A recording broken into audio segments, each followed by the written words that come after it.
Hey YouTube, my name is James. I am a co-founder of Payload CMS, and I also operate a design studio called Trouble. We're 7 people. We specialize in UX, design, anything that our clients need from a visual perspective, all the way through to full stack development, and we specialize in React when it comes to writing code. And what I want to do today is I want to start a new video series, and I want to walk you through how to build a custom website from the lens of a design agency. And there's a couple things that can be learned from this process. Number one, like what actually happens behind the scenes for a larger scale website or a larger budget website, for example.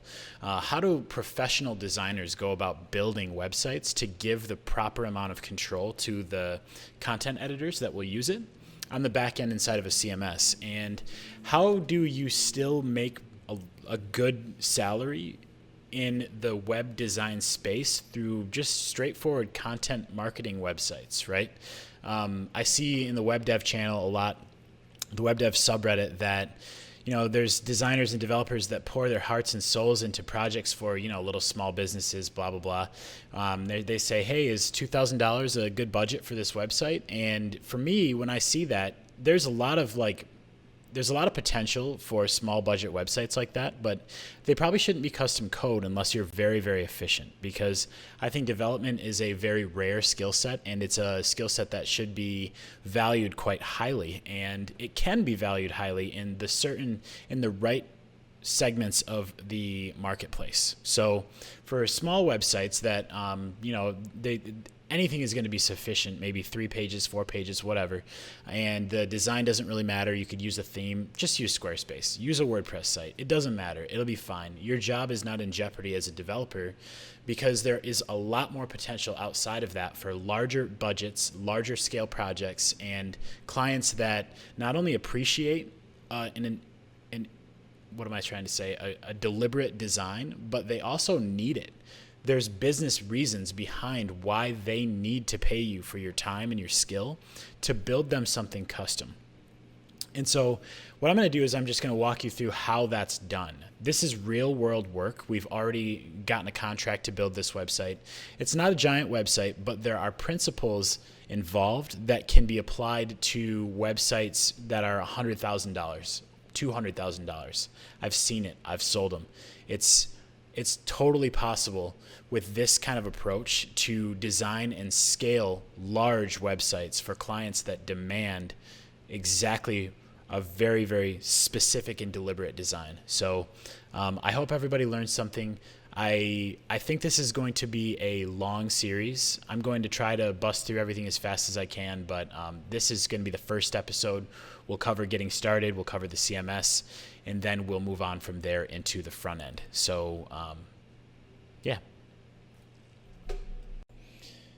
All right, so let's make it happen. Like I said, this is going to be a real world custom website that is actually going to go to production from Trouble. And I took out all the real copy. I took out everybody's names. The company's name is now made up. I put in the Payload logo in the top corner, but this is a real project designed by the designers at Trouble. It's gone through site mapping, wireframing, everything like that, a couple UI stages. We've kind of figured out how to extend, evolve, and apply the existing brand for a company to a new set of UI, and now we're there. So it's time to build it. Everything that Trouble does nowadays is going to be from a layout builder perspective. So what I mean by that it's not like Elementor or anything like WordPress where you get like a crazy WYSIWYG that's too powerful for its own good. No, we design very, very deliberate layout blocks, and those layout blocks we then make available to the CMS. So authors can move blocks around. They can publish pages with whatever they need. And by the end of the design phase, they're going to have a collection of 8 to 10 layout building blocks that can be used for a wide variety of content. And then they can craft the narrative of their site, and they can continue to extend it as they need to in the future by themselves. They don't need to come to the developers, and we're not building templates. We're just building a system. It's a design system. So that's going to be a big feature of this. Everything is going to hinge on that layout builder perspective. And then another thing we're going to be doing is just a simple contact form implementation with Payload. This is going to be pretty straightforward, but what we'll do is we'll build a React form handler, all the components necessary for a React form, and we're going to submit form submissions directly to the CMS. And then we're probably going to write a hook to actually fire off an email when a contact form submission comes in that we can then send on to the client. So there'll be a little bit of dynamic back-end stuff there, but all in Node, TypeScript. It'll be pretty cool.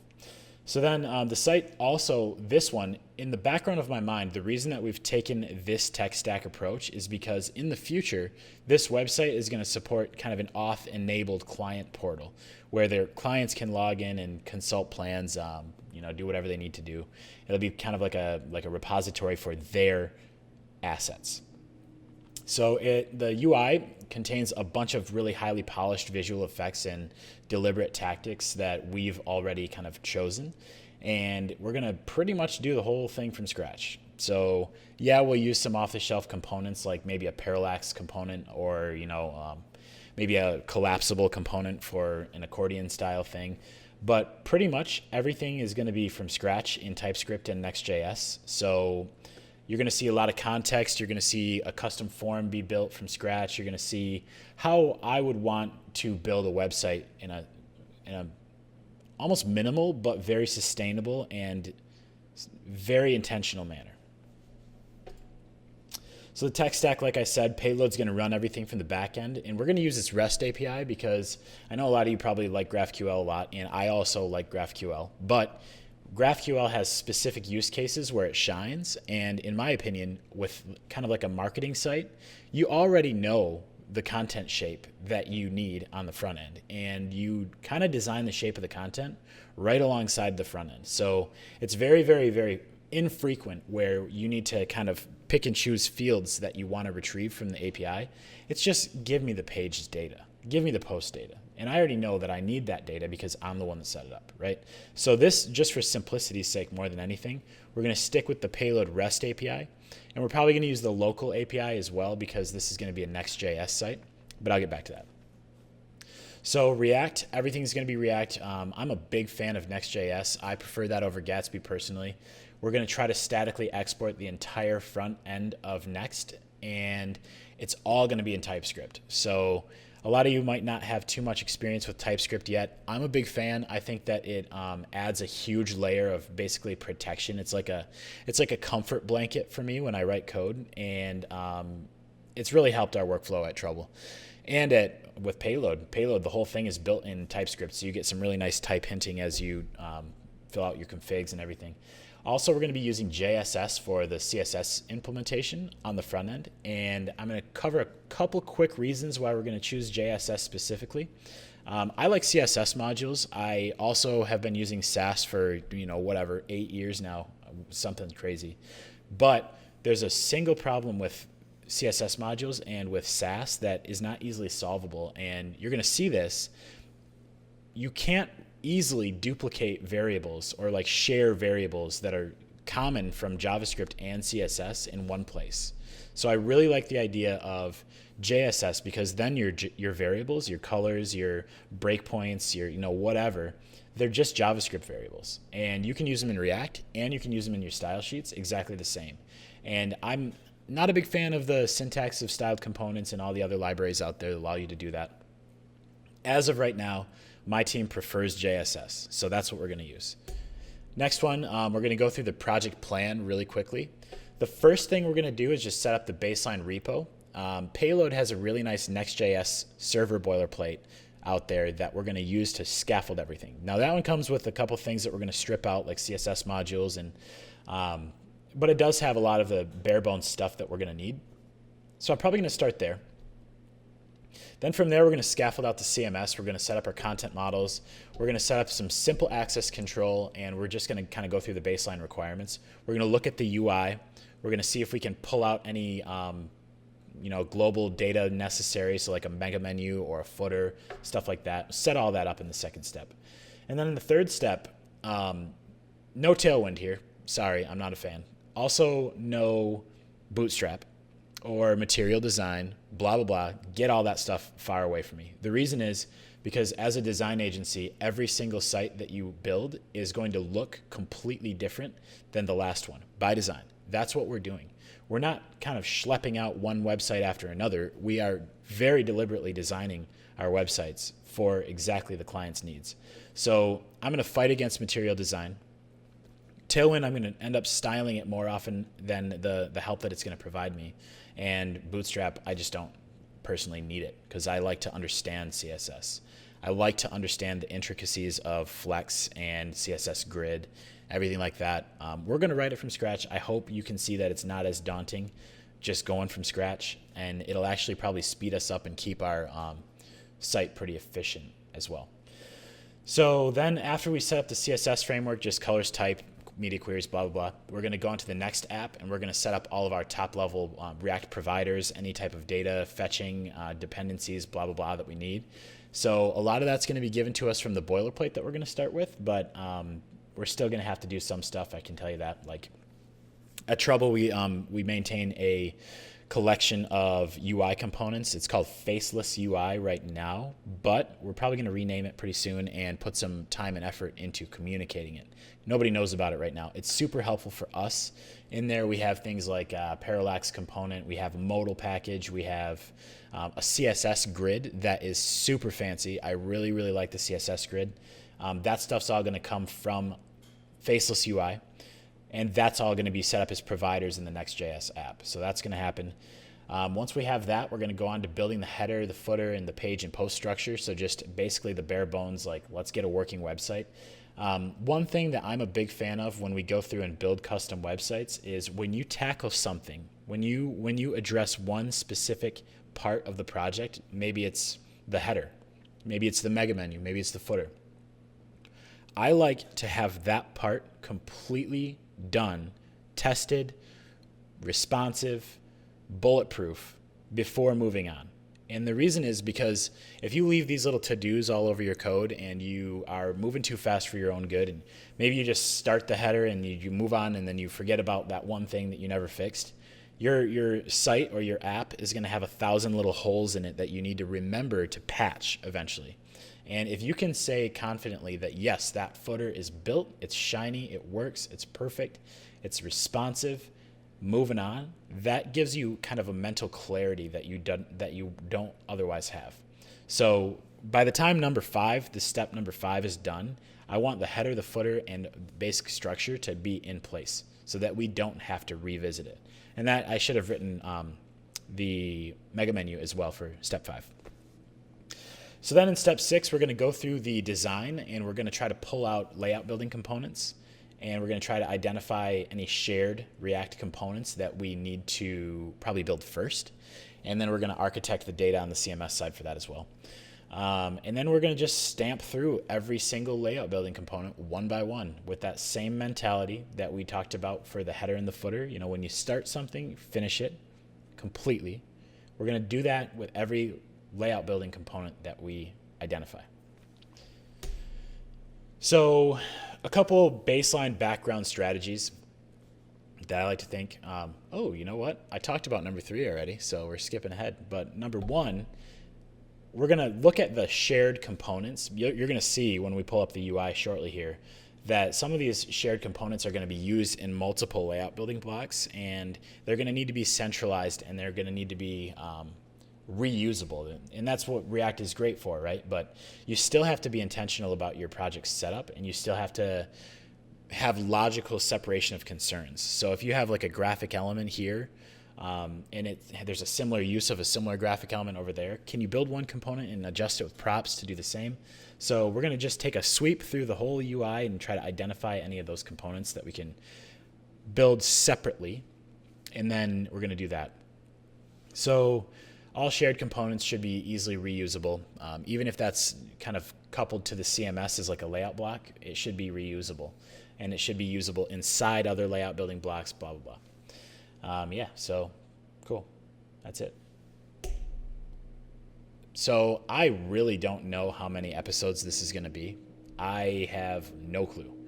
we do have about 120 hours total dev time budgeted for this site. It's a kind of a medium budget for us. I would say on the smaller side. It's not a complex website. Really, there's just a couple pages. They are going to be dynamic. For the sake of brevity, we have removed a lot of the harder components to build from the actual website that's going to launch. Just trying to get down, like, I'm going to show you what you need to know, but we're not going to drag you through the weeds. So I'm going to try to do maybe a 2 or 3 hour episode for each one. Probably going to be hard to do that. I'm going to have to fly. So I'm definitely not going to end up with 40 episodes, I can tell you that. Ideally, it's going to be about 5. But I'm honestly going to try to show as much as possible, going to try to cut as little as possible, and let's make it happen.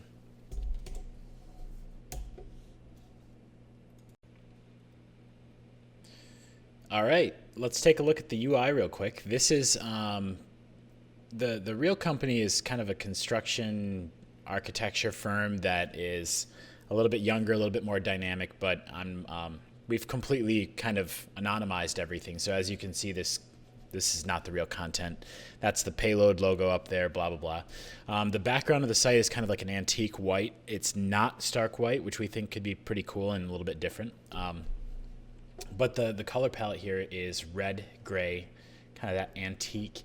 Scrolling through here, this is the home page. We use Figma for everything on the Trouble side, and Figma is a really great tool, especially with COVID. Being remote, we can all jump in the same file and screw around. I'll just take a quick zoom out and show you kind of the different page layouts here. Going through, this is our battle plan. These are our marching orders. This is the desktop view. We also have mobile views on a different page. Generally, what we'll do is we'll scaffold out everything, a working prototype, and just kind of keep them nicely and organized on separate pages. So, like if I click on home, hit play, you can see clicking out here, Figma gives you nice prototyping tools. So I can click, open up the mega menu. I can see what things are all clickable. When we actually build this, I want this kind of like little circle deal here to be permanently spinning kind of around the let's talk call to action there.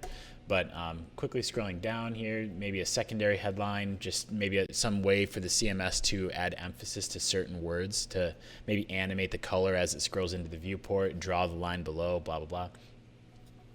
The client kind of communicated that they were looking for a color blocked approach, which, I mean, typically on the web, you see these websites, off the shelf WordPress websites that have, like, you know, you've got the hero, the full screen image, and then you've got, you know, a stripe of color, and then you scroll down, you got another stripe of color, and you got another one, blah, blah, blah. We wanted to take cues from that, but we wanted to modernize it. So you can see we kept this gutter throughout the whole website. And we do have the color blocks approach that the client is looking for, but it's in a nice modern way. And as I scroll through here, you know, this first block could be red, the brand red. Maybe there's a question here, just a very bold, dynamic, very clear message. There's a question, and then there's the answer. And keep scrolling. Maybe we toggle to a different brand color, and this one's kind of like a light blue. It's kind of like a sky blue. The red creates a little vibration, but it does draw your eye there, so maybe that's like a strong message there.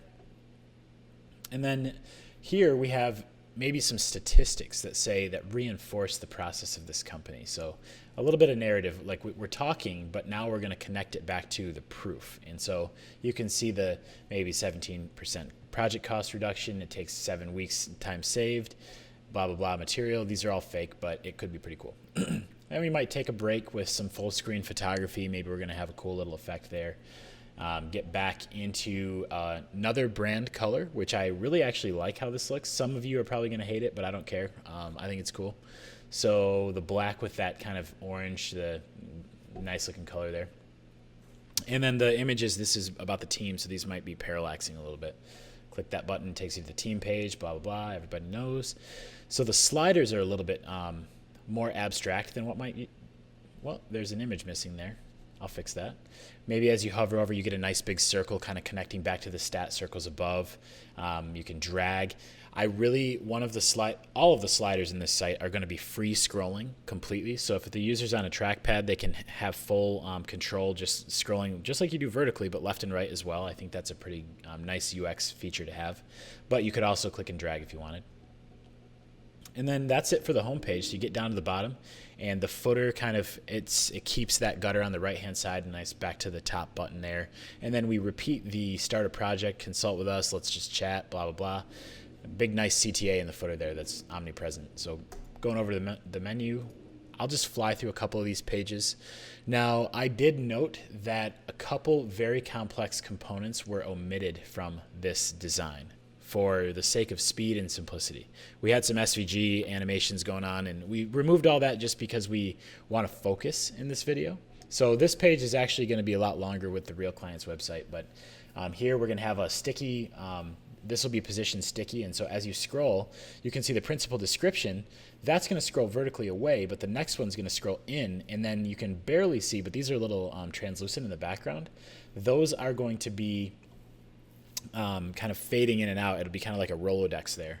And so as you scroll, the principals will scroll in and be highlighted there. What are the results? Big, huge headline.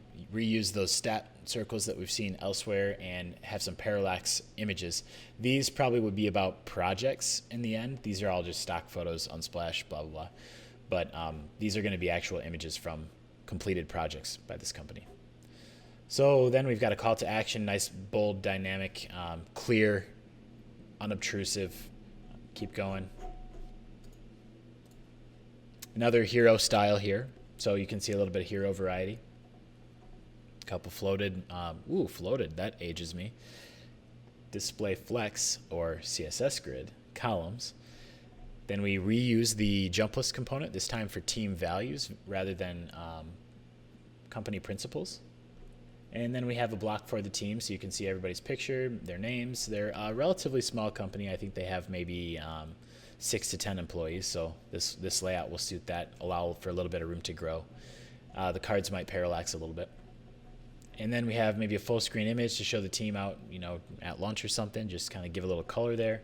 And then we have a slider component reused. You can see this is the same one as the home page. So ideally there will be a low common denominator React component that is able to be used and reused as necessary. And then this would just be kind of like a little gallery of the team.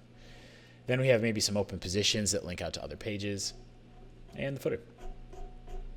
Now the last thing, I'm going pretty quick, I know. The last thing is the studies here. This is case studies. It could be, portfolio, it could be projects, blah, blah, blah. The thing about this company, though, is that they want to highlight very specific differences in their approach versus other companies. So this isn't necessarily going to be, hey, look, we built this building. It could be more, hey, thanks to our process, we actually saved a couple construction-related problems from actually happening because we were looking at it from both sides of the table, right? So these might be a little bit more involved. We're going to call them studies.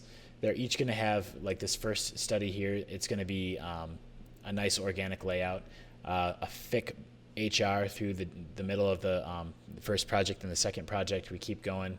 The layout here is different, so the image collage is, you can see that it's intentionally different for every single one. This one has a photo above the headline, keep it visually interesting.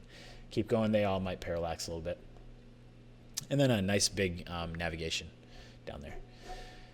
And then moving in, each study will be specifically written and crafted from layout building components. So we might have some metadata here, a quick image about the project itself, and then we scroll down. This is kind of longer format writing here, but maybe we have just a small image. Maybe we have another slider that was shared from the about who we are page, maybe? I don't even remember. Anyway, keep going. Stat circles, the perfect application would be kind of the proof is in the pudding style thing here. Image gallery, next case study treated nicely down at the bottom. And then we can go to the contact page. Contact page is pretty straightforward. We have like a little letter over here that someone could actually just click into and start editing it. So you might want to replace your name and the company and blah, blah, blah. Call it a day, hit send them a contact. And I believe that's it for the design. So that's kind of what we're going to be building. The next step is to pull it up in Figma and start evaluating which layout building components we're going to want to use and just kind of put together a baseline strategy. Like I mentioned the slider down here. Let me see. This slider has a lot of common denominators with a couple of the other sliders. So that's a good example of something that we're going to need to build in a reusable way, thank you React, and then apply it within different contexts. So this one's just an image. You know, we might even allow for the different widths of the image, because you can see here this one's almost like a 3x4 and then ratio, and then this one is more of a portrait orientation. So we're going to need to plan for those. There's actual text here. These are going to be linkable to the projects or to the studies, but over here, these aren't going to be linkable. They're not going to go anywhere if you click them. So a couple pieces like that we'll be able to pull out. But yeah, so that's the design. Let's see what we got next. All right, so for those of you that have never heard of Payload before, this is the CMS that I've mentioned a few times already that we're going to be using to power the back end of the new website we're building. It is self-hosted, it's headless, it's fully JavaScript, it uses a MongoDB on the back end, and it's built on top of Express. So you actually get to provide it with your Express server. You don't have to do things the Payload way. One of the big reasons why we built Payload is because we wanted to make sure that we're not introducing any abstractions of our own. We want it to be as closely coupled to JavaScript as possible. So that means you don't learn how to write Payload. Really, you're just learning JavaScript skills that can be applied even if you're not using Payload in a project. You as a developer working with Node, working with React, you should be learning a few things on your own. You should learn Express. You should know about Express. You should be able to write request handlers, be able to open up your own endpoints, be able to handle whatever you need on the Node side. And you should be able to interface with MongoDB on a very baseline level. So we're not trying to build our own crazy abstractions here. This is just as simple JavaScript as possible. It's all config based. Payload is really cool. It's turned out really, really well. The community's reception so far has been great. Right now it's March 20th. We launched on January 6th or something like that. And if you're new to it, there's a blog post that talks about kind of why we built it. I think you should check this out. There's a lot of good information in here. Self-hosted is a big one for us. I'm not a big fan of surrendering all of this functionality into a black box CMS that you don't really have any visibility into. Like, yeah, that sounds great. I mean, if it's seriously just content, then yeah, cool. Use a third-party CMS and have them manage your content for you. The problem is, as soon as you get that one thing that your CMS doesn't need, boom, you got to have an Express server. You got to have a Lambda function. You got to do it yourself. That's a huge racket. And so every single time we build websites, we pretty much hate that we have a CMS somewhere and then we need to stand up our own Express server somewhere else just for a couple little things. No, that's not how it should be done. The CMS should be on your Express server. So if you need to open up your own routes, if you need to do your own things, you already have all that infrastructure set up. It's got a customizable React admin panel. You can add your own field types. You can replace views. You can swap out input components with your own. You can add color pickers, whatever you want. Markdown editors, blah, blah, blah. It's really minimal. It's clean. It's beautiful. There's a block-based field editor in Payload, which is super powerful. That's what we're going to use to power our layout building type approach here. Conditional logic, for those of you that are familiar with advanced custom fields in the WordPress world, they do a lot of stuff right. I'm a big fan. I've been using it if you're using WordPress, you should be using advanced custom fields, but there's a problem. It's still WordPress. Have you ever looked at the database shape that Advanced Custom Fields pushes on you? There's WP Posts and there's WP Post Meta. All of your fields are just saved into Post Meta. That's crazy. That's not the way to scaffold out a database. That's very clearly putting lipstick on a pig. Even though it works, it's not the way to do things. But they do things right. Like, for example, Advanced Custom Fields conditional logic is a beautiful thing. Imagine clicking a checkbox that says enable button and then boom, your button fields pop up. They weren't there by default if that checkbox isn't checked, but as soon as you click that checkbox, boom, here's some new fields. It can give you the ability to make a dynamic admin interface, and we're definitely going to be relying on that big time. It's beautifully simple with Payload. It's all JavaScript. I think you're going to like it. Everything in Payload is JavaScript.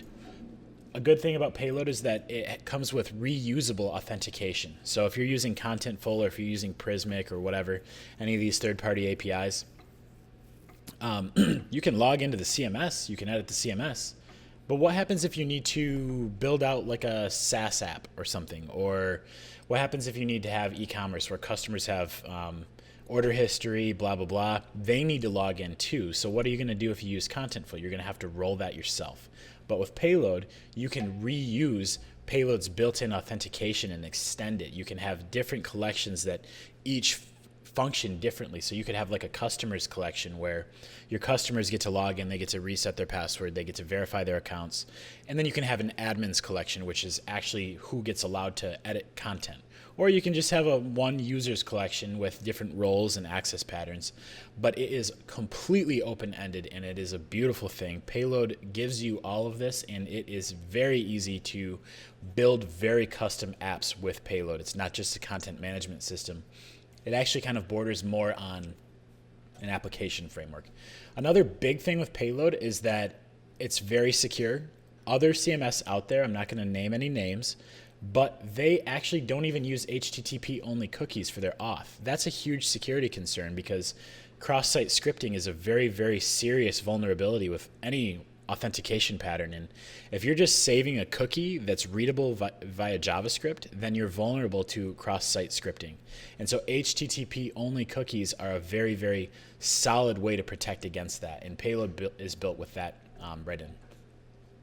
So users can register themselves. There's typical login and logout, refresh token routes. There's forgot password. There are security measures built in, like automatically locking accounts on 5 failed login attempts, whatever. Email verification, blah, blah, blah. Access control, you can have a fine-grained control over who can do what with your data right in Payload. It's all function-based. It's super cool. Uploads, local storage. When you upload a file to Payload, it actually gets saved locally on your server rather than going off to Cloudinary or some third-party place that, bam, you need another subscription for, right? No, Payload saves it all on your own server. It's all fully code-based.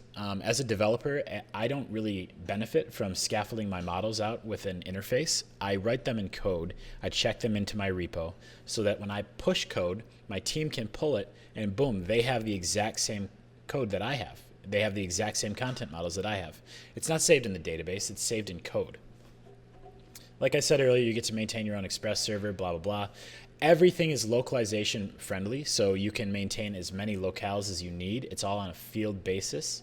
Blah, blah, blah, blah, blah, blah. I don't really want to push this. I love it. This tutorial is not really about why you should use Payload, but you can check into that yourself. I'm a big believer that you shouldn't need to learn your CMS. WordPress is literally miserable for this. When you work with WordPress, you have to learn all these stupid conventions like get posts and WP query and all this nonsense that does not do you any good outside of WordPress as a developer. You can spend a year learning WordPress, and your development career has only benefited within the WordPress realm. But with Payload, every minute that you put into writing Payload code, you should be actually extending your career, extending your skill set as a developer. Another thing, don't fight your CMS. Oftentimes it feels like with frameworks you get like 70% what you need, and then for the last couple months you're just fighting it over and over and over. You're fighting against the framework, and that's a big pattern that Payload tries to avoid. So check this blog post out for more information. It's on the website, payloadcms.com. But we're going to get started. We're going to actually scaffold out Payload. And if I go over to github.com/payloadcms, you can see that we have a Next.js custom server repo. It's a template, which is really cool. I actually just found out about GitHub's templates, but they're super cool. You can actually just click this one button here, and it can create a repo for you based on this template. It's like a boilerplate, but it's built right into GitHub. So I'm going to click this. And because I'm going to make this code open source for everyone, I'm going to put it right on Payload CMS's account, and I'm going to call it, let's say, custom website, custom design website. What should we call it? Custom website series. The code that supports the custom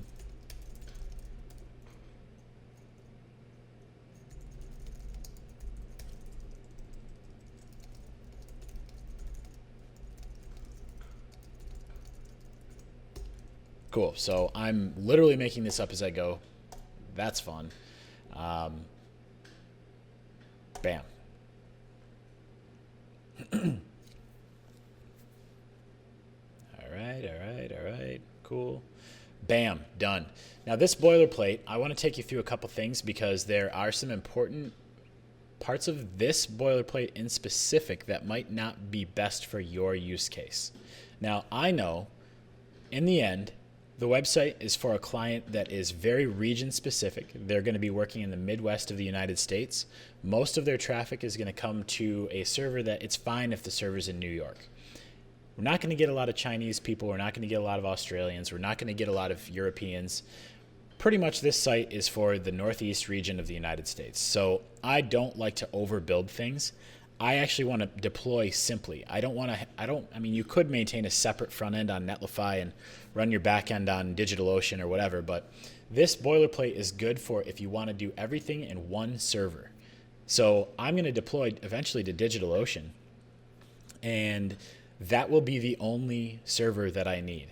I'll deploy there to one droplet, and that droplet will maintain the CMS. It will maintain all the media files. It will maintain the front end of the website itself. And, in the future, if we're getting a ton of traffic, then we can put a CDN in front of it like Cloudflare or something to balance that out. But in reality, I don't even think that's going to be necessary for the traffic levels that this is going to get. So this site, this pattern is good for some situations, but if you're going to be serving your website to people all over the world and you expect thousands and thousands, maybe hundreds of thousands of page hits, then you should probably be deploying it statically to something like Netlify or to an S3 bucket where you're going to maintain that speed no matter who's connecting, no matter how many people are downloading your website. So this is not good for everybody, but for us, it's good. It's a pretty simple installation guide. We're going to clone it down. We're going to set up our env file. We're going to customize our env file so that it describes our environment. We're going to yarn, we're going to dev, and we're going to be able to pull it up on our local computer. So then serving in production, you just build and then serve. You can read this a little bit more if you want. I'll put the link in the description. But yeah, so that's pretty cool. I just created this repo. It's all good to go. So then I can just click this. I can copy the SSH URL. And then I can hop over to my terminal and git clone, bam. CD custom website series. And there we go, there's our code. Let me zoom in one more time here. All right, so we've got a copy of all this code here. I'm just in the terminal for Mac OS, nothing fancy. I'm gonna be using VS Code, and I'm gonna be using just a straight up terminal. And I like to use OS X spaces, so I'm going to go back and forth once in a while like this. Hopefully it doesn't make you puke. It's fine for me, so buckle up. Anyway, so let's go read those instructions again. Let's say the first step would be clone down. We did that. We need to copy the env example over to the env file. So I'm going to go to my terminal. And there's the env example right there. I'm going to say cp.env.example, and then we're going to say .env. And then we're going to nano.env. You can use Vim if you want, but yeah, I'm not that guy, so cool. The first thing we need to do is enter in a payload secret key. So I'm going to get rid of this, and I'm just going to smash the keyboard because this is only for my local machine. In production, it'll be a different one, but this secret key is used to generate, it's used in cryptography to make sure that your users' passwords are secure, their verifications, reset passwords are secure, blah, blah, blah. So it just needs to be a long and unguessable string. That's good. Smash your keyboard. Have fun. So the Mongo URL, I've already got Mongo running on my local computer. So you can see this Mongo URL is pointing to localhost. I'm probably just going to say something like, what did I call this thing? Custom website series. Custom website series. And then the server URL, we're just going to keep that default on 3000. So the payload license, this is one that I want to take note of really quickly. The payload license, there's a free tier, there's a Teams tier, and there's a pro tier. We're going to keep it on the free tier for this site, but I'm going to hop over to payload.com and just payloadcms.com and show you some of these pricing models. The free is good for if it's just you, if it's only going to be one person accessing the admin panel. It's only the admin panel. As many people as you want can access your data through the API. You can have as many different apps pulling the data as you want, but when you log in, you can only log in with one user on the dashboard. With Teams, you can do 5 admin panel users, and you get to support staging domains. So if you want to deploy to like stage.project.com or whatever, your license will include that ability as well. And then Pro is unlimited admin panel users, which could be good if you actually want to send your customers to the payload dashboard. Because the payload dashboard responds to access control dynamically, you could utilize the exact payload admin panel for people managing their own account. They could view their order history. You could do all these things. So the Pro license will allow you to have all of your customers use the admin panel as well. There's no security concerns there if you set up your access control properly. But one important note with Payload is that you can just download it and get going on localhost completely without a license. You don't need an account. You don't need anything. Only when you go to a production domain that is visible on the internet is when you need a license. So we don't even need to do any of this right now. So I'm just going to get rid of that. Cool. Save it. Get out. And then I believe the next step is Yarn. Let's check. Yep. I use Yarn. You can use npm install if you want. Okay, so I skipped forward a little bit, took a little break, and now that Yarn is done, we can run yarn dev and get everything fired up. And I also pulled up the VS Code, the project in VS Code. So I've got over here, this is all the files that come just straight out of the gate from the boilerplate. I'm not going to talk too much about that right now just because that's not what this series is about. But you can read a little bit more into that. There's a blog post on the Payload website that talks about this boilerplate in depth. So if you go to the blog, click on this one. This one's going to tell you about kind of the ideas behind it here. So you can read that if you're interested, but for now, we're going to get back to actually getting this thing up and running. So I ran yarn dev, and everything should be up and running in the browser right now. So if I hop over to my Chrome and open up a new tab and go to localhost 3000 and /admin is the default URL to get to the admin panel itself. So if I go there, it's going to ask me to create a first user. So I'm just going to go real quick. I'll say, well, let's do payload. And let's say local password strength, doesn't really matter. And this is the boilerplate again. So we've already got pages, we've already got media, we've already got users. Media is an upload-enabled collection. We're actually going to use that for this upcoming site. Users, we're going to leave that as well. And pages are going to be the meat and potatoes of this project. So if I create a page real quick and I say, let's say home, and let's add a block. So here's our layout builder. This is something that I mentioned briefly before, but the whole site's going to be built on this layout builder mentality, and that boilerplate actually gives you what you need to get going on that. So I'm going to start this page, the home page's layout, just with some content here. Let's say, hello, Big Bird, and give it a name, intro content. Neat. All right, cool. And then I'm going to save it. Boom. Payload hook automatically gave me a slug over here if you saw that. But I can go here, look at the data shape, and bam, perfect. This is the REST API response for this individual page by ID. And then if I go to the front end, I can see that Next.js will take over and it will render my content. Nice. We want to scaffold the CMS first before working on the CSS framework. I think that's a pretty good idea. So let's continue down the CMS rabbit hole first before getting to the CMS or to the CSS. And for that, we're going to need to look over here again. So here's our UX, and we know we have pages. We know that the pages are going to need title, slug, layout, all that stuff. We pretty much already have most of that. Before going into the layout building blocks, let's see if we need anything else. So we've got studies, and we've got contact submissions. So why don't we create those collections and register them to Payload real quick? We'll start by the contact form. So what does this do? This is going to create a form submission.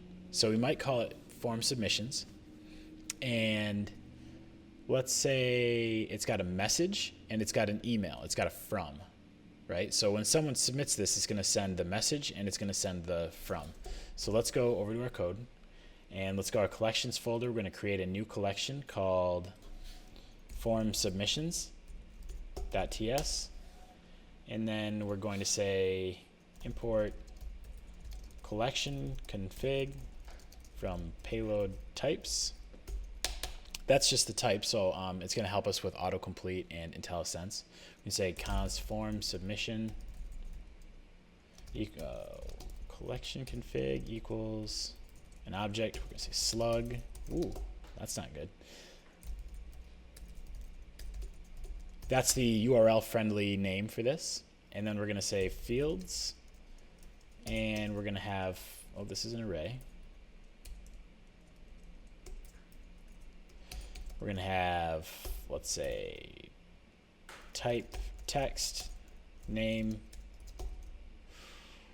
email, or from. Yeah, from.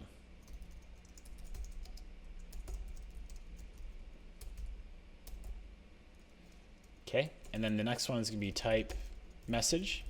Nope, type text area, name, message, label, message. Cool.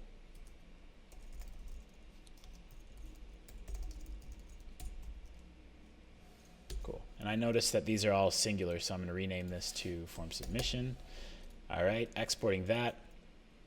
Now this is all we need to create a new collection for payload. And all we need now is to just import it into our top level config and then assign it to our collections array on line 10 there. So import form submission. Ooh. Can I get that to auto import? No. Cool. And then we add it here. And now I can go yarn dev and we should have a new collection. Pretty cool. Because this is where all these submissions are going to be stored. As people submit requests to the website, I mean, hey, it'd be cool if we could save them, right? So that's what we're going to do.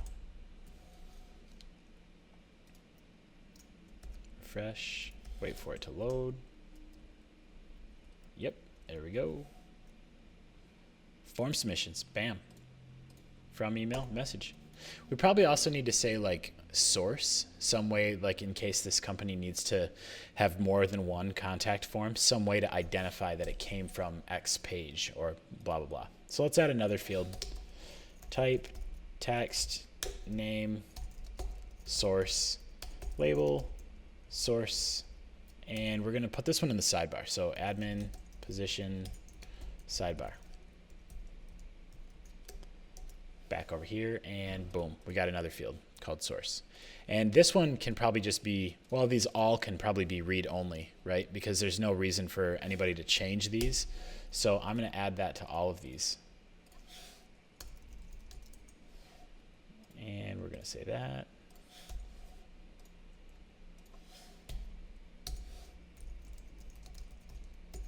Cool. So what that's going to do is this doesn't change the API side, but the read-only flag will prevent admins from thinking that they can edit these fields because they really shouldn't be editing them. So if I test, boom, now they're all grayed out, and there you go. There's no point to editing a form submission. All right, so that's pretty cool. Now we need to create another collection for the studies, right?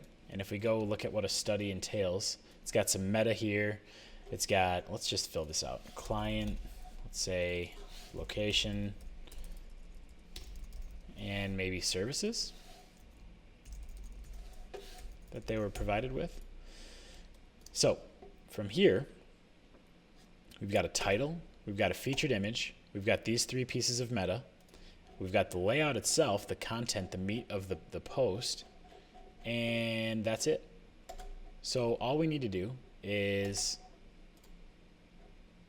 craft that out. Just like we just did for the form submissions, we can create a new file and call it studies. Whoops, wrong window.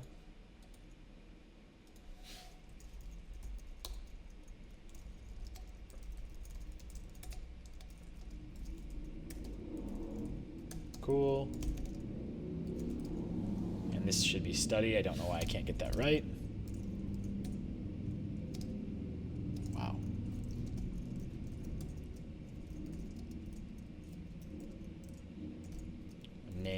title.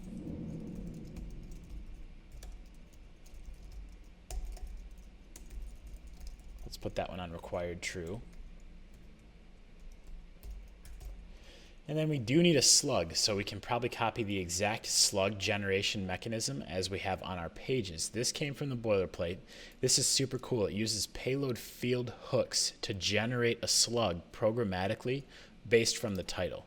And what that does is just removes any special characters, replaces spaces with dashes, lower cases, blah, blah, blah. So we can use this exact same field. And at this point, I kind of want to abstract that into another file because we're going to be sharing it. So let's say, let's make a new folder and let's call it fields. Whoops. How do I make a new folder on the top level here? Seems like a stupid thing to be able to not know how to do. Okay, we're doing it in the Finder.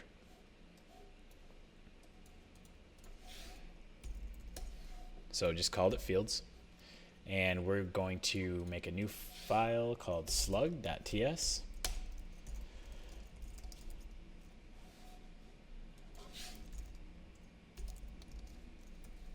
Okay, we need to import format slug.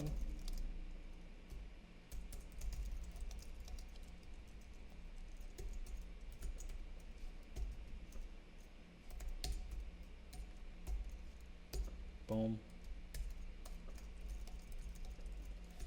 I will figure what this is later. Super annoying. Okay, so we've got this field being exported here. Now in our page, we can remove everything and just say slug. Move that and import slug from, boom. Oh, and I think I need to type that properly, huh? So I need to import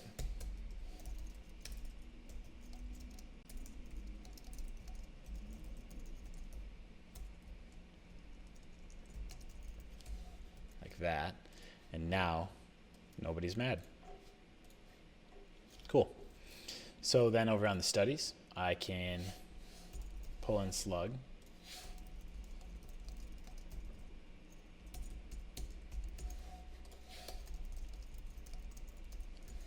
Okay. And go to our payload config and pull that in.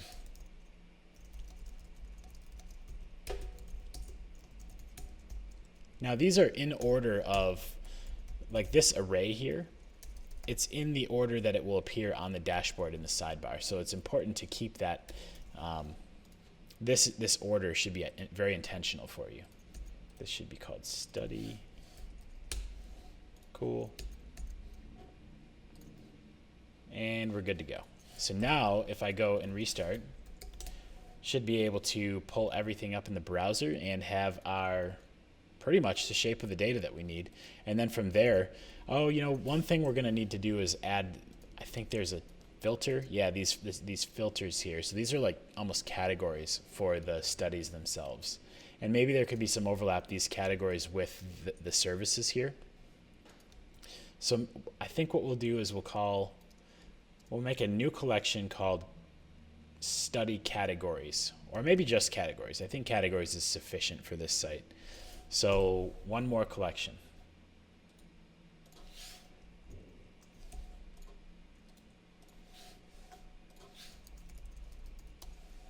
And because I'm sick of writing this, we can just copy that and paste it here.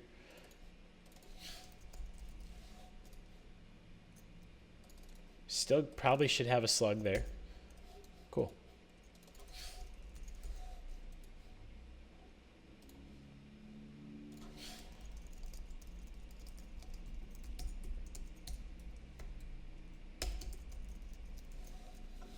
Done.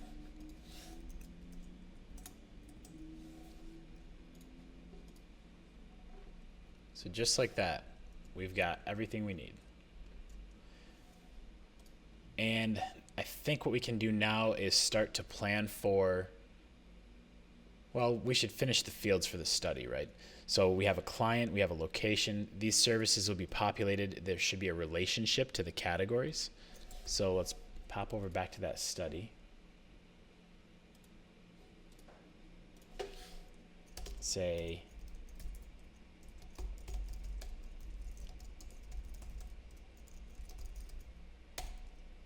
We'll say admin, position, sidebar.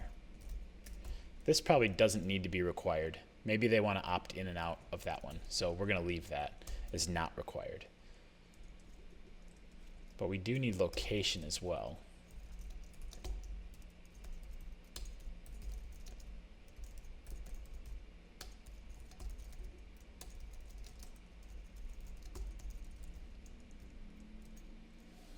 Okay. And these are going to need the same meta that the pages already had. I think that came from the boilerplate. If we scroll all the way down, we've got this meta group here. That's a perfect candidate to snack out and put into a shared field again. So I'm going to go like that. We're going to say meta.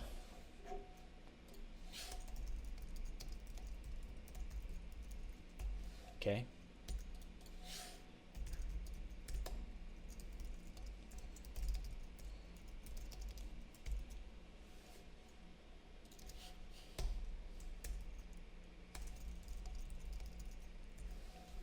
And we do need to type this as a field.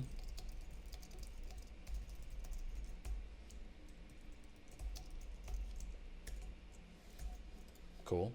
God. That TypeScript error will go away. Perfect. Boom.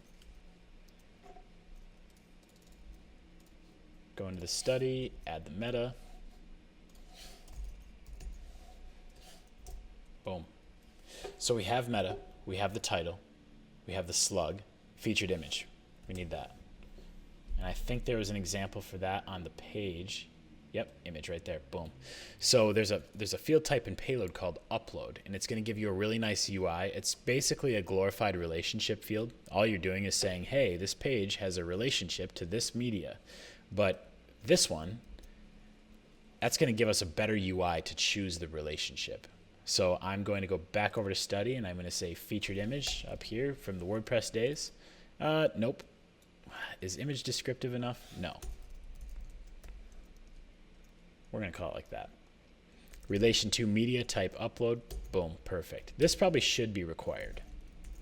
Just like the title, because what good would that case study be if it didn't have a featured image, right? We're going to probably want to show those in sliders, blah, blah, blah. But our page doesn't need this anymore.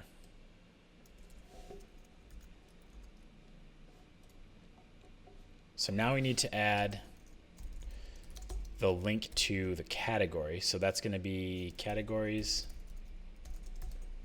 And we're going to say label.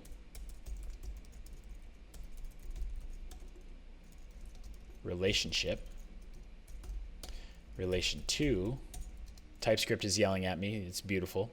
Because if you have a relationship field, it needs a relation to. That's a required field. And we're going to say has many is true. Now what that's going to do is it's going to allow us to assign multiple categories.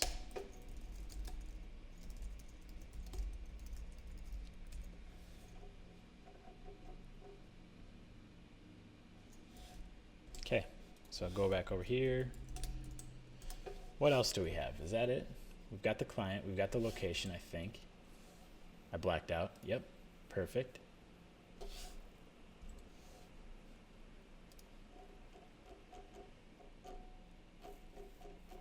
Cool. She'll do.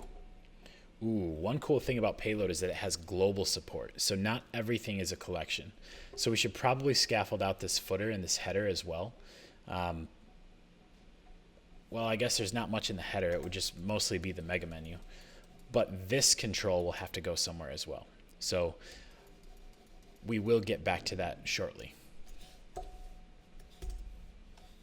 Okay, everything compiled. Hop over here, refresh, take a look at our CMS. So we have categories, form submissions, studies. Nice UI already made.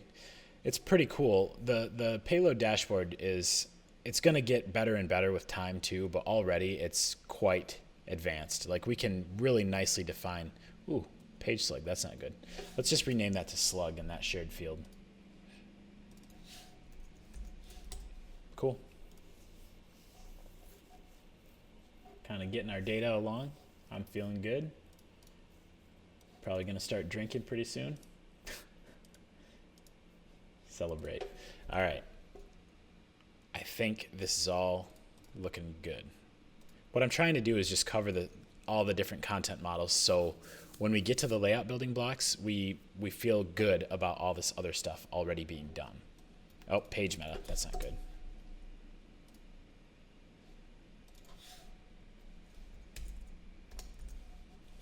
Okay.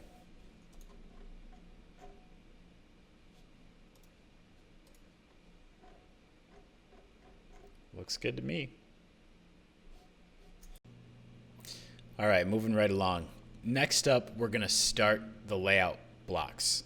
And I've had this thought in the back of my head this whole time looking at these mockups that, so if we scroll through, I'm trying to pull out a low common denominator that could be used in many cases. So this is just a pretty much straightforward rich text editor, right? And maybe this is, what is this styled as? An H3 in Figma. So if this is an H3, we go down, is this rich text as well?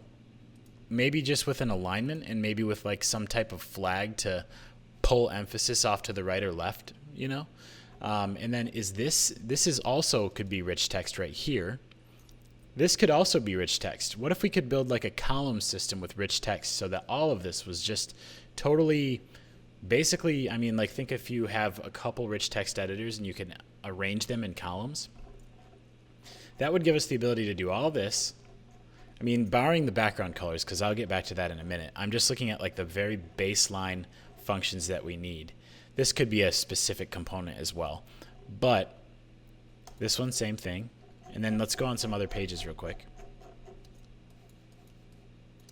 This is definitely a different component, not rich text.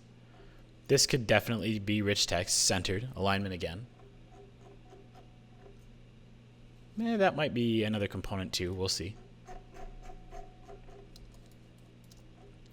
So we have these two column layouts here.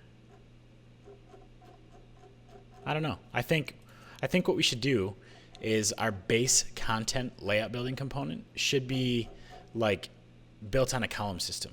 So let's see if I can write better than talk. So let's go over here, and what I'm going to do is go to our blocks folder. We have content right now, and you saw that I already used that on the home page. So if I go back to the browser and I just pull up localhost 3000, you'll see that this is already a thing, right? Hello, Big Bird. I wrote that a couple places.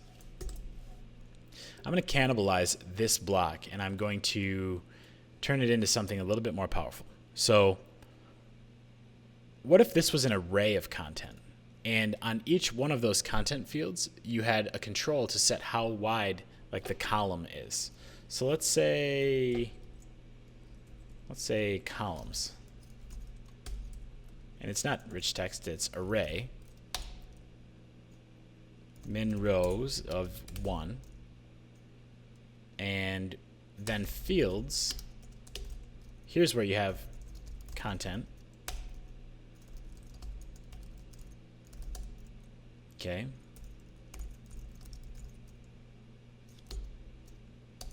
Okay. And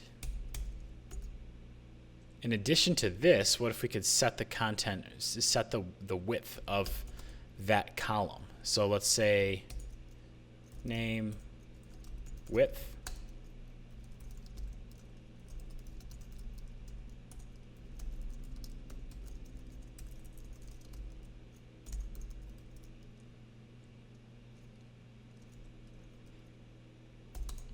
Say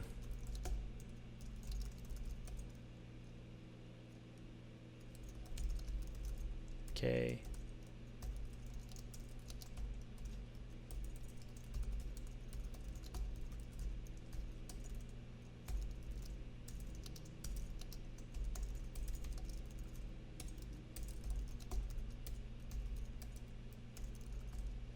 Okay.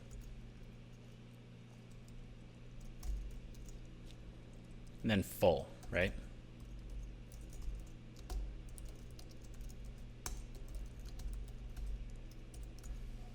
Okay, so if, let's set a default value here. Okay, and what if you could control, I mean, you just select the width, and then you have your content here, and then on the front end, we can just loop over this array and dynamically create columns based on what the CMS has said. So this is like a base block, right? But it could be very flexible and very powerful if we could set it up like this. So what else are we going to need?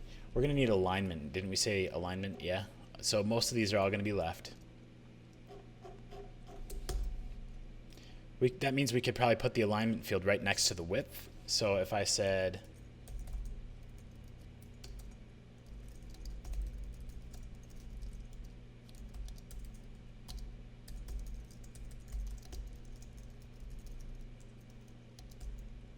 should we have a select? Yeah.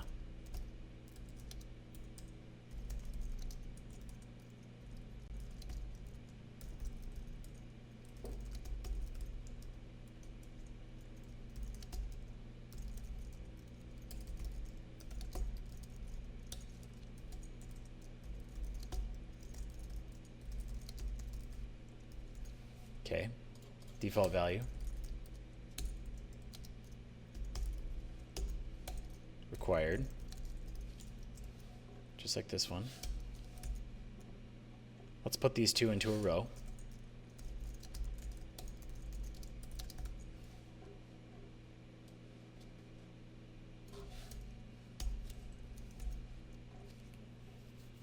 Okay, so we have a row with width and alignment. These two can be both set to 50% wide.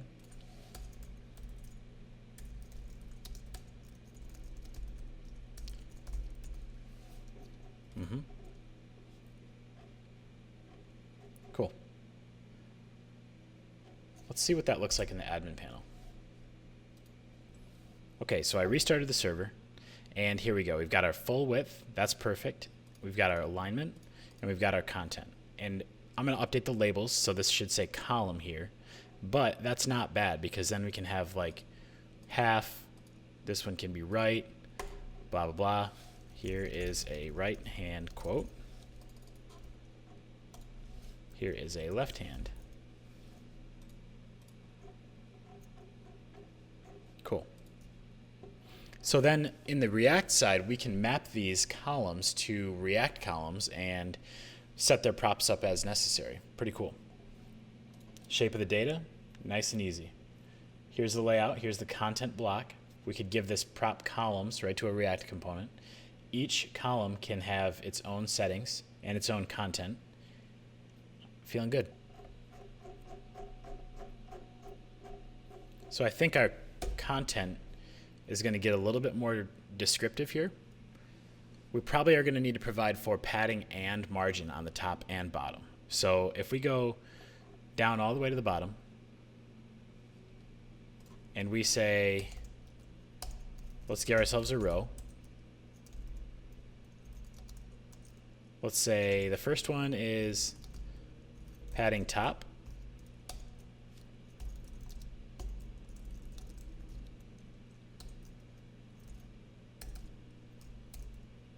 This is a select.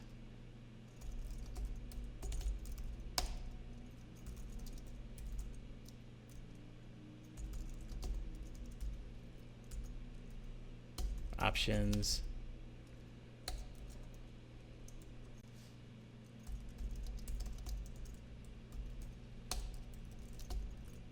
Okay.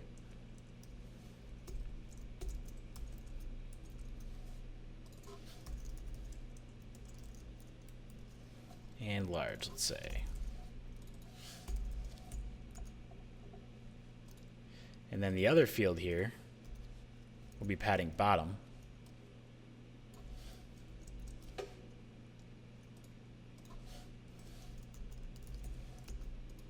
Let's just see how far that gets us.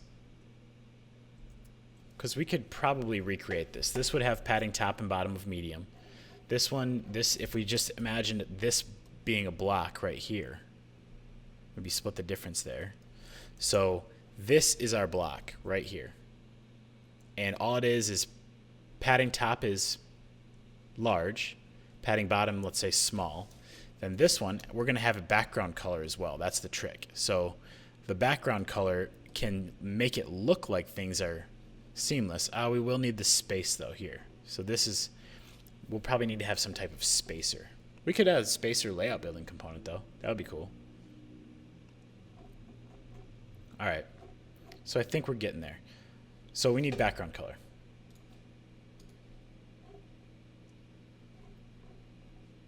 So underneath the padding, maybe we can say background color at the top.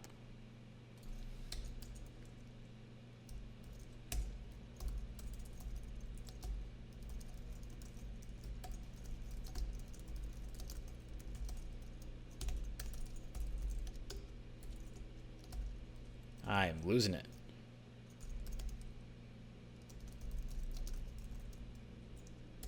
Okay, and then now let's do this as a radio. Let's spell the options out.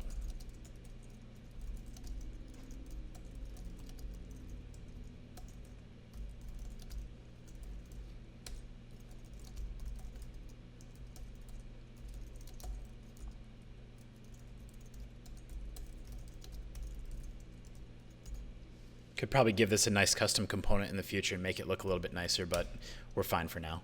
Ooh, we need a none option.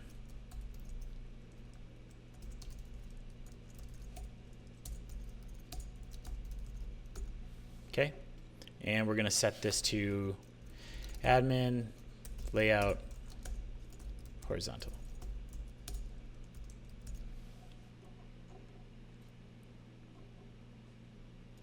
Cool.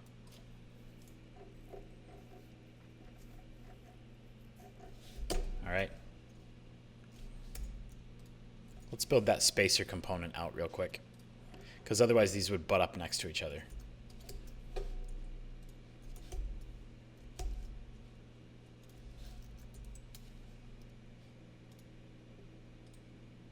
New folder, spacer.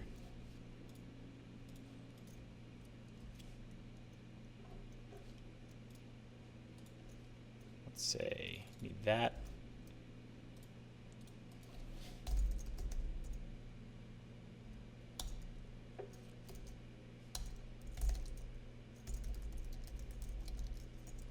Okay.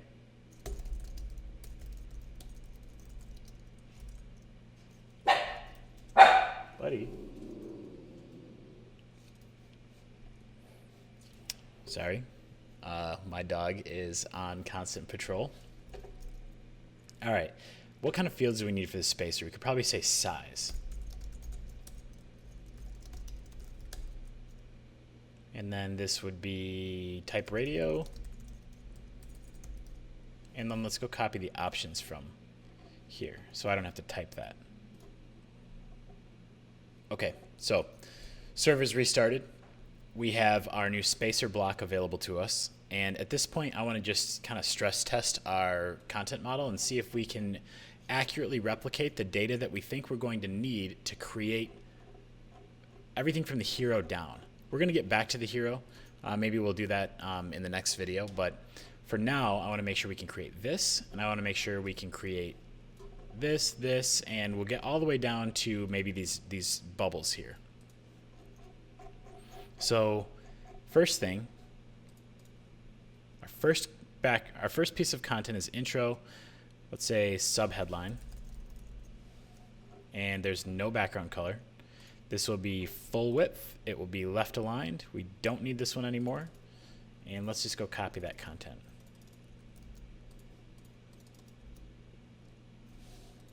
And this was set at an H3. Okay, so we've got that one. That one works. Don't need the accent line. Padding top and padding bottom will be medium. Before I forget, I'm going to set those as the default values.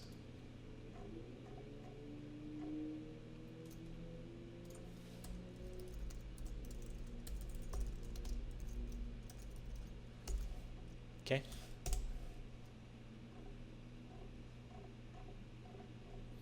The next block will be another content block, but this one's going to be a red background, and it's going to have, the first row will be full width, it will be left aligned, and we have, what do we have here? Okay, we got a couple pieces of text, quick question intro. Let's set that equal to an H5, let's say. Hit enter, and then we have, let's say, an H2.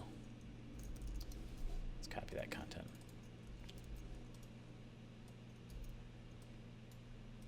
H3. Okay. Add a row. Oh, this is half width.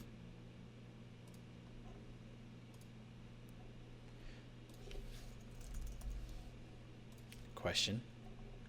And then outside of this, okay, this one needs large padding top and small padding bottom.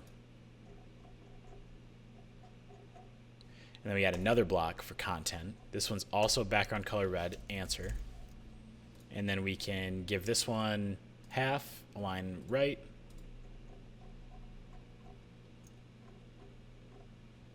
And we can say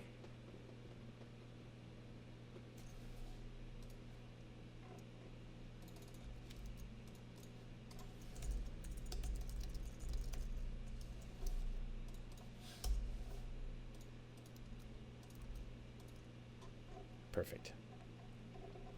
Padding top is small, padding bottom is large. Save it. And this is enable, and this is right. And this one is enable, and this one's left. Okay. So all of that is good. Okay, so next up, we've got all of our content models defined. Everything is all good there. But we still have to figure out how to give control to the admin panel for the mega menu and for the footer structure. So in case the company needs to go in and update the menu structures, blah, blah, blah, we need a provision for that. So there's a built-in function of Payload called globals, and that is pretty similar to collections, but it's just for one-off data. Like, you're never going to have many mega menus, or in this case, we're not. You're not going to have many footers. So it doesn't really make sense to build a collection with fields for the footer. It doesn't really make sense to build a collection for fields with the mega menu because there's only ever going to be one document in each. So Payload gives you globals. And we're going to make a global. We're going to start with one for the mega menu, and then we're going to build the footer as well. So the boilerplate didn't actually come with any globals, but we can easily add them. So I'm going to have to open up the Finder again and whoops. Create a new folder. Someone can tell me how to do that from VS Code, that would be great. I'm stupid. Anyway, so here we go. We got a globals folder. And in here, we're going to say mega menu, right? And we'll just say .ts. And we'll say import global config from payload config. No, types. And then we're going to say const mega menu global config. And you can see this TypeScript IntelliSense over here shows you what's possible. Really all we're going to need is the slug, it's a required field, and then the fields themselves. So I will go like this and then say slug is mega menu. And say fields. And what do we need? What does the data, what does the mockup look like? So it's pretty much just this right here. Right? It might make sense because the social media is shared in the footer and the mega menu. Like that could be another global in and of itself. That's just a quick array of like URL and name, right? So because this is the exact same as what's shown in the footer down here.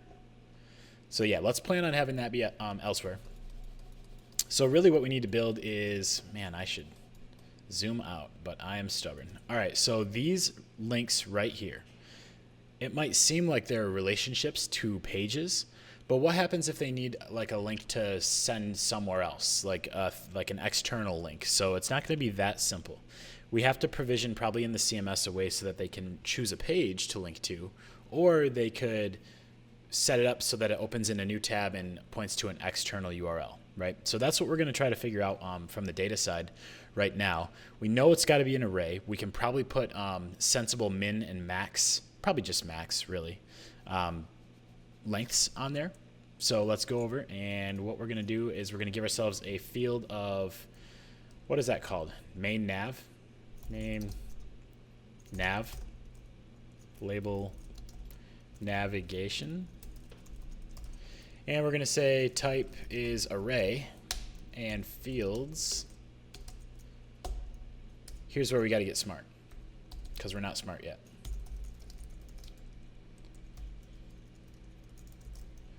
So, like I said, this could either be, it could point to a page or it could point to, like, you need a URL field, right? So, in any case, we know we're probably going to need like a label.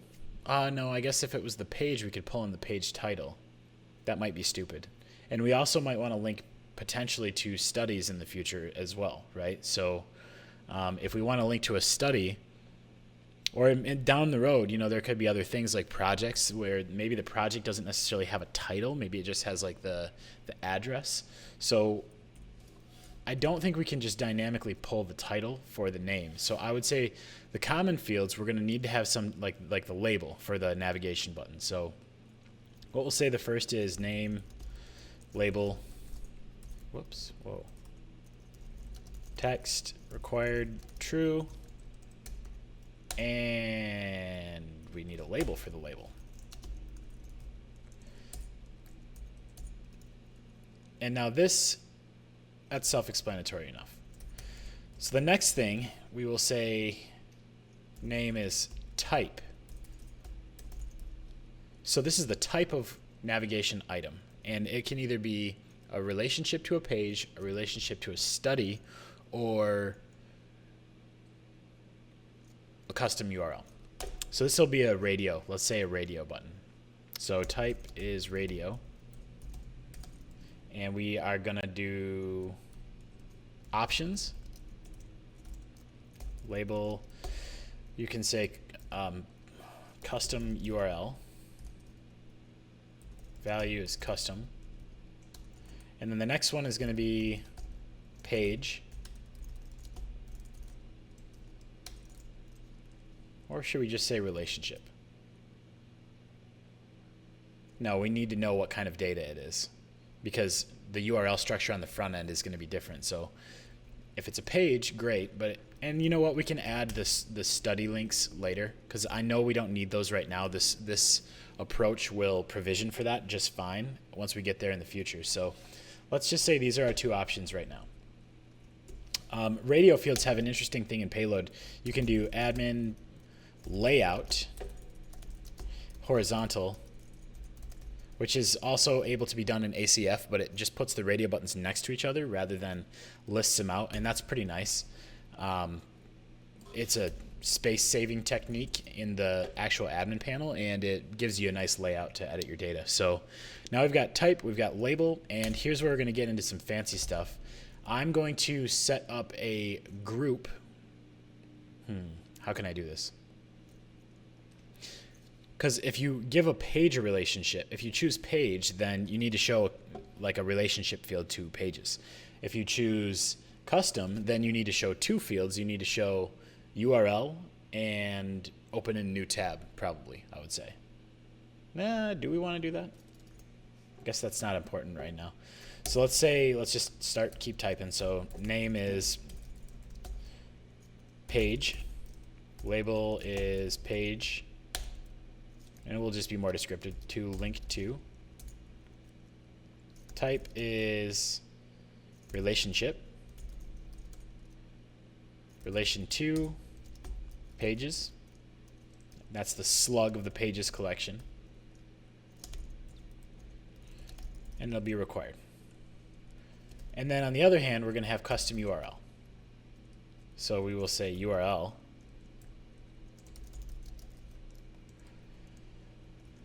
text. That's not relevant anymore. Okay, so now I mentioned this briefly early on, but there's a thing called conditional logic that Payload supports, and we're going to write conditional logic to say, hey, this page field should only be shown if page is selected from type. And this URL field should only be shown if custom URL is selected from type. So that's what we're going to do. We're going to say admin condition, and it's just a JavaScript function. This JavaScript function can take data and sibling data. And this, what the difference is this is the full document. This is the full document as it's currently being edited. But Sibling data is only the immediately adjacent fields in the shape of the data.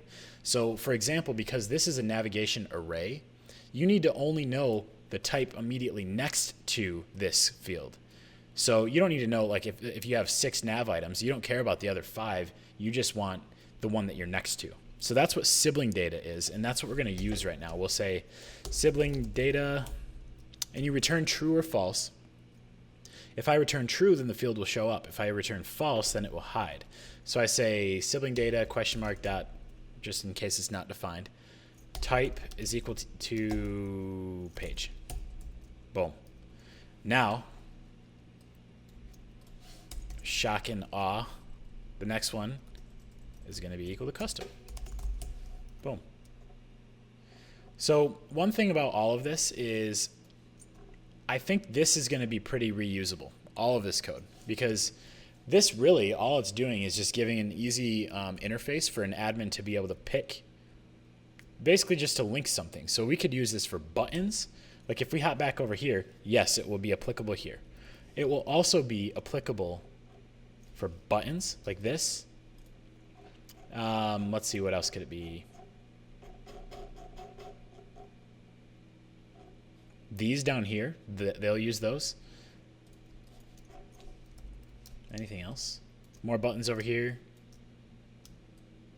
So maybe it's just that, but so buttons, footer, and mega menu are all going to need to use this same type of linking structure. So I kind of want to I want to cut this and I want to make it into one field that we can reuse again. So I could say like link, right?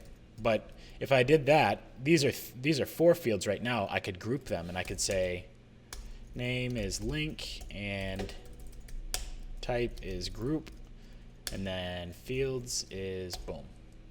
So now we have a top level container with the group field from payload. So I am going to cut this field, link. Hopefully I did that right. I can't believe it. And I'll pull that in.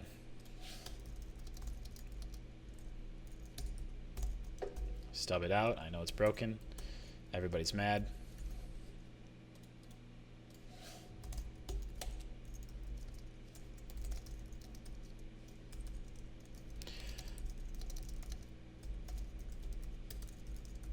Okay.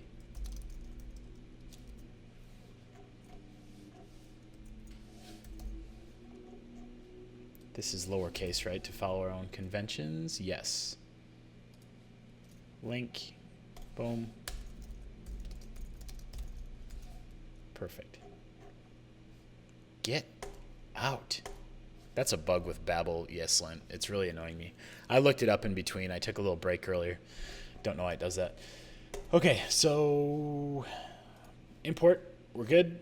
This will fix itself if we just simply close the file. Thank you, VS Code, for being aware. All right, good. Now, wait, this is done. Yeah, so we can add a social media.ts for another global. But anyway, so here we have some new stuff, which is pretty sweet. So our mega menu, you click here and you can see, like, if you go to a collection, you go to the list page. But if you go to a global, it takes you straight to the document.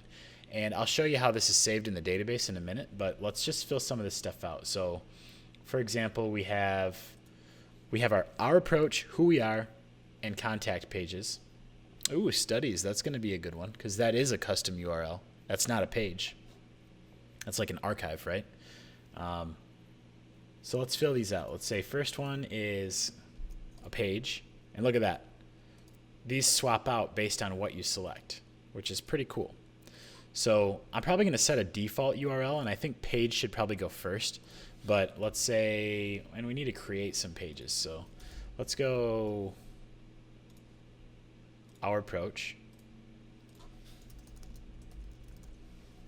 Add content. Hello. Okay.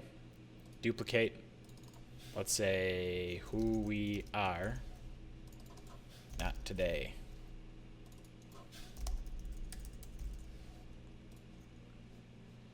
And let's give ourselves the contact page.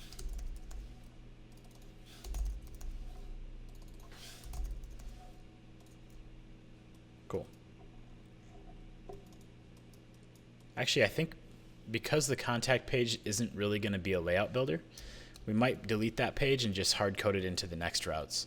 Because this really, I mean, there's not a whole lot going on there. So I'm going to delete this page. Cool.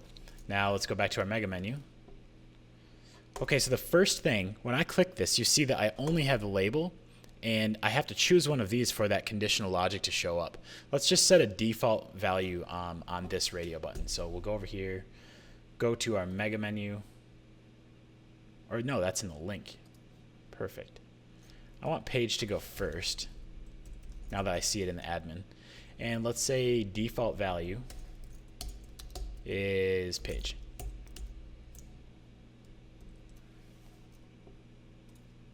Boom. Now automatically selected page.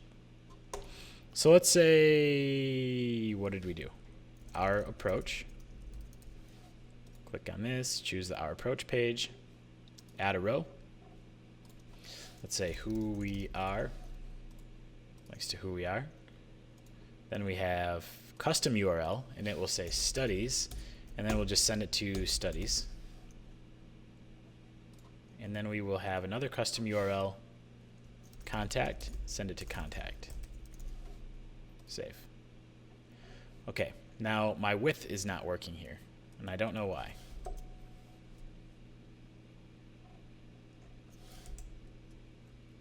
Oh, because we didn't do that. We could add a, because there's only one field here, we could set these so that they're 50% wide as well. Why don't we do that? So here. So really all three of these need to go inside of one row. So I'll go like this.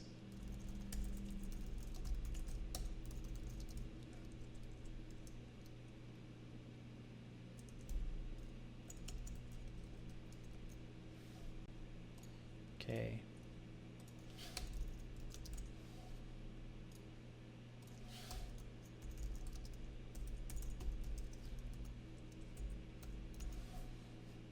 Cool.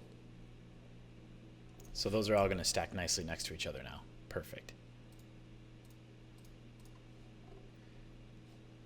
Nice. Now this doesn't have a label on it, the group field. You can see that there's two lines here. That kind of bothers me, but I don't think I'm going to change that for now. So here's our mega menu. Got all the data we need. We can preview it by going here. One cool thing that we can look at here is that depth was automatically set to 0 to preview this.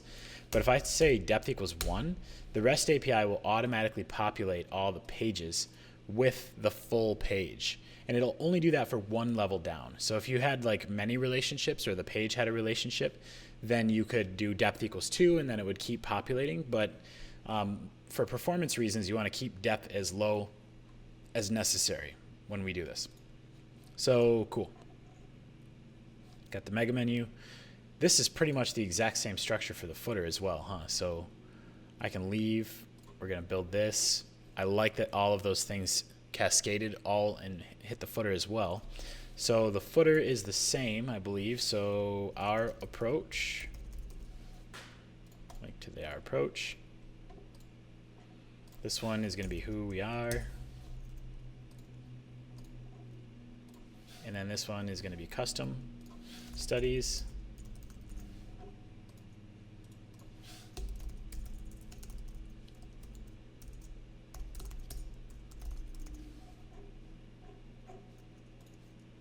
Perfect. Last thing, social media. So I will say LinkedIn.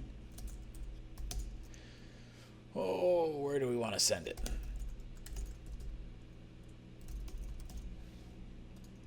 Yep.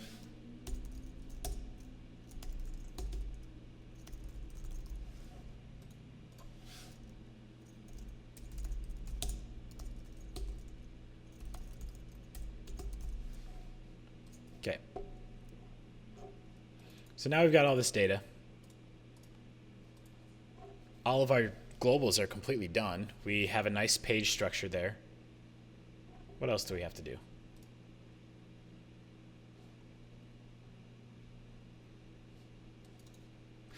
See this, hovering on these, we can get a little bit better with the naming conventions. These are just all called rows because that's the default naming. But if we go over to social media, for example, we can say labels, and we can say singular, link, plural, links.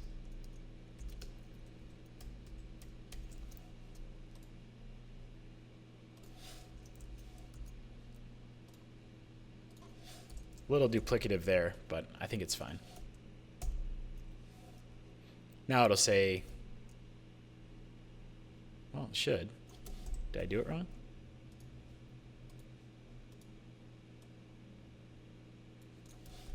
Might need to restart the server or something weird. I don't know.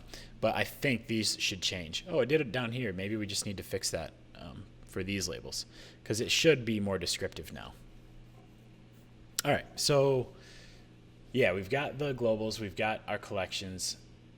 I think it might be time to jump in and start identifying layout blocks. So I'm going to take a quick break, and then I will see you shortly. Okay, new day. It's Sunday now, fast forwarded.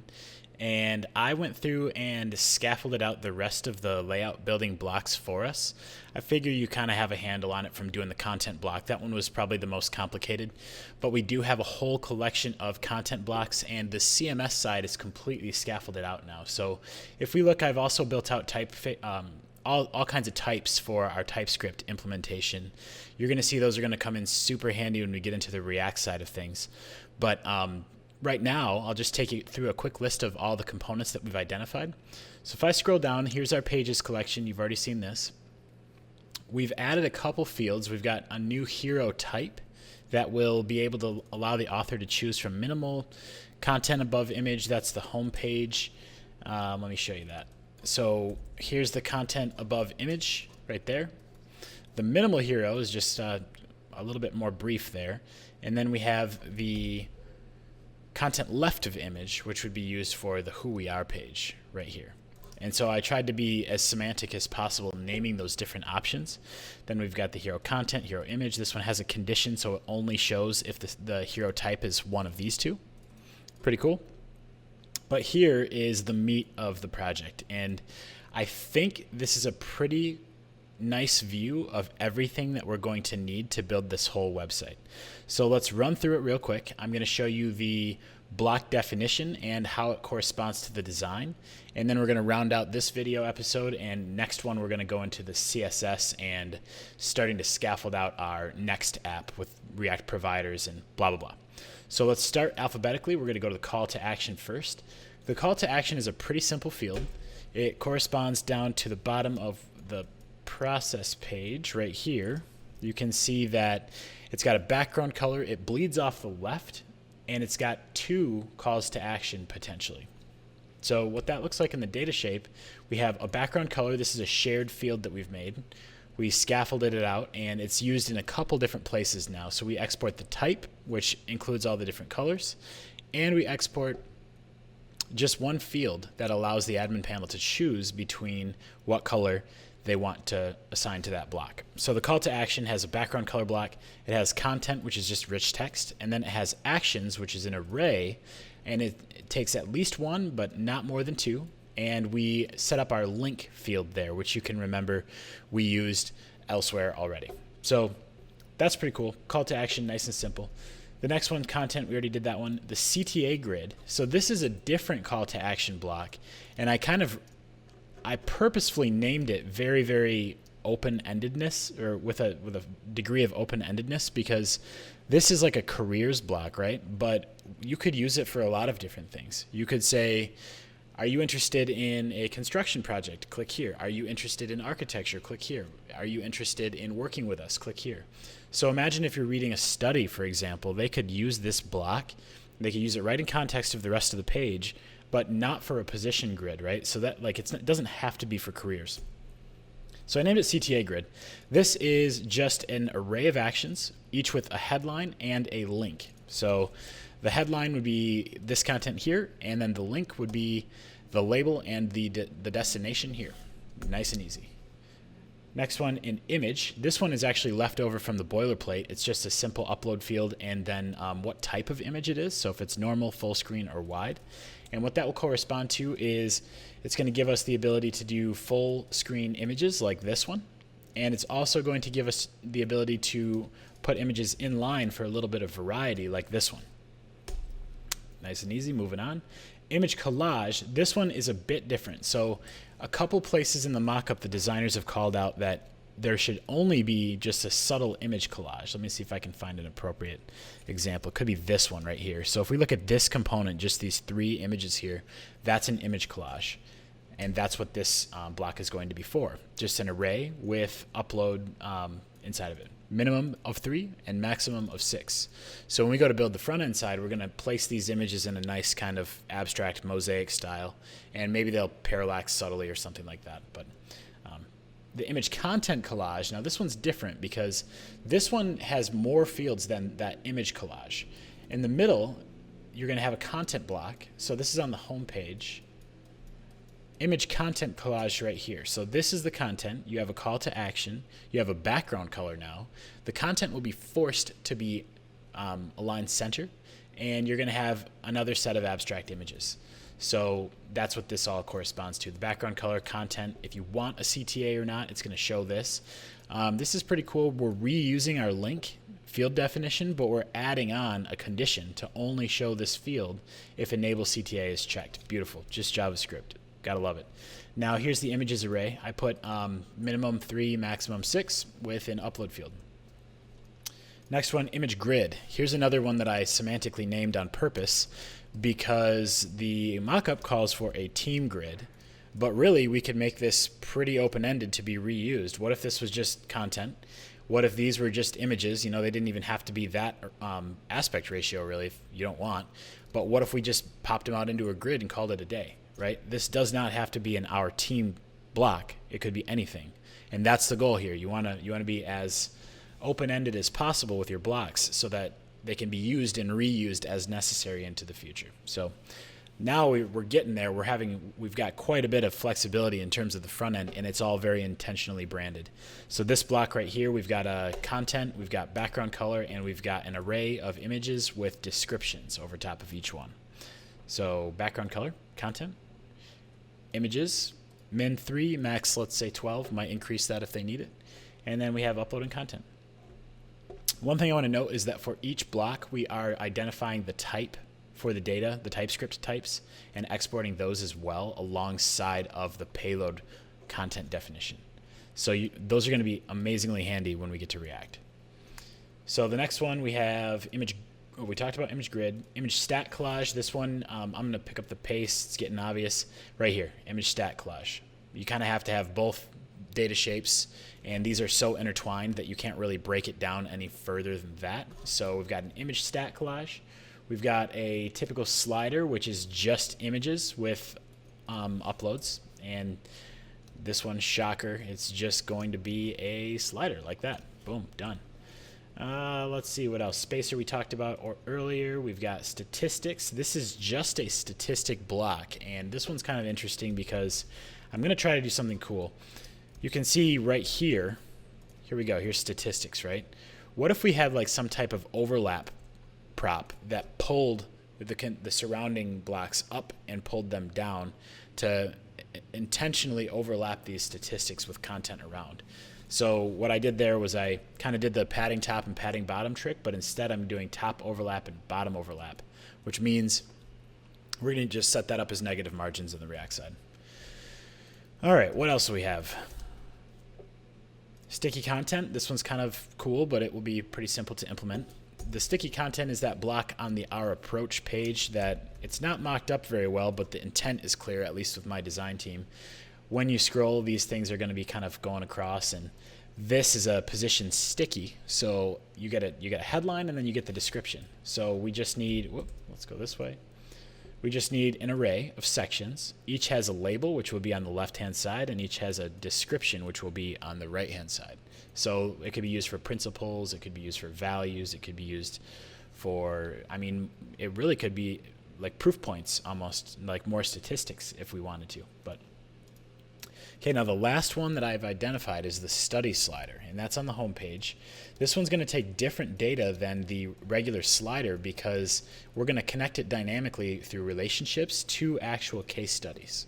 So we're going to say, hey, I want these 3 case studies to be featured on the home page, or these 6, whatever you want. But this layout block will use the same slider in the background, the React slider, but it is going to be a relationship field.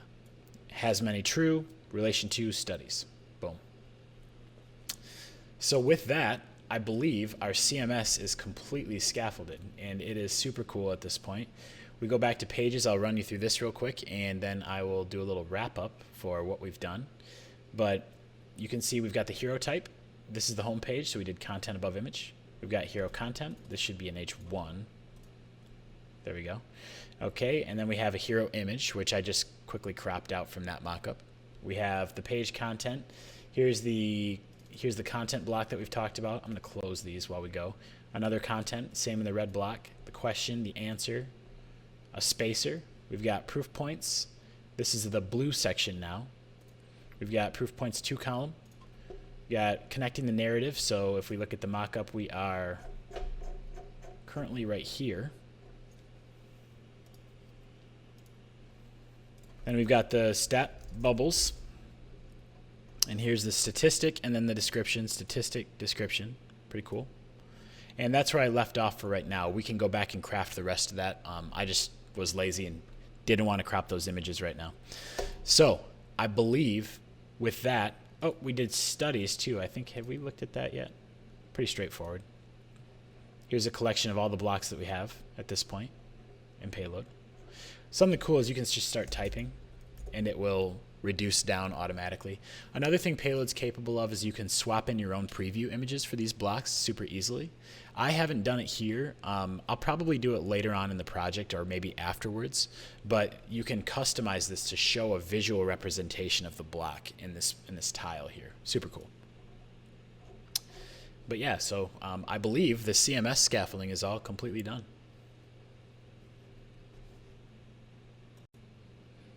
Okay, cool. So at this point, I think is a good time to wrap up this first episode. I hope everybody didn't fall asleep on me. There was a lot that we went over, and honestly, I cut out a good amount of the process, but I was cruising when I started getting into defining the data shape for those blocks. That's why I like to get things done in chunks, because when you get into that mindset, you just kind of keep plowing right through. And sure, you know, we're probably going to change things. We're probably going to massage the data shape as we use it if we need to. But ideally, we've got a huge head start on the data side of our entire app. And I'm going to check in all this code. I'm going to push it as is. I'll create a branch for episode 1 so that you can see that and kind of follow along at your own pace if you'd like with what we've done so far. But again, at this point, we've reviewed the mockup. We've gone over our intent and what you're going to expect from this series. We've scaffolded the entire CMS. So we've done pages, we've done studies, we've done all the globals that we need, social media, mega menu, footer, blah, blah, blah. And the next episode, we're going to get right into the CSS scaffolding. So with React JSS, we're going to build out a couple reusable utilities, define colors, and then we're going to scaffold out the React app. We'll see how far we can get. That should go pretty quick. And we might move into the header, the mega menu, and the footer, actually starting to write code at this point for the front end. So I'm really excited. Like I said, this was my first YouTube video. I locked my dog out at his daycare, so he's not barking anymore. That's good. I don't know if you're gonna get sick of that listening to me, but I love him. I miss him. So I'm done this weekend, but the next one will be coming out soon, and hope that you follow along accordingly. Let me know what you think. Hope you learned something. Talk to you soon.